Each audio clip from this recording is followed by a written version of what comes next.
મારું નામ ડૉક્ટર રાજેશ મહેતા છે અને પ્રોફેસર છું કોમ્યુનિટી મેડિસિન. હું આજે આ વિટામિનની ખામી શોધવાનું મશીન છે એના વિશે વાત કરીશ.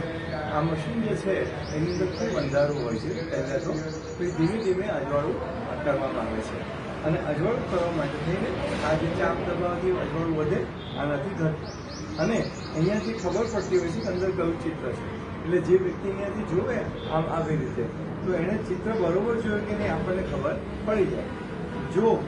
જોનારને વધારે લાઇટની જરૂર પડે સામાન્ય કરતાં તો એને નતારમ પણ હોઈ શકે અને એક અઠવાડિયા પછી એને આપણે ફરી ચેક કરવાનું હોય છે.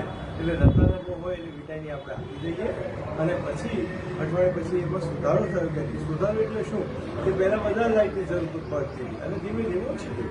આની અંદર લક્ષ મીટર છે, એ મિલી લક્ષની અંદર માપે છે કે 300, 400, 500 જેટલું જરૂર પડે, એટલા માટે થઈને આ થાય છે. અને આ વિટામિનની ખામી જો હોય વ્યક્તિને અને જો આપ્યા પછી વધારે લાઇટમાંની જરૂર ના પડે તો એનો અર્થ કે એ વિટામિન ખામી પડે.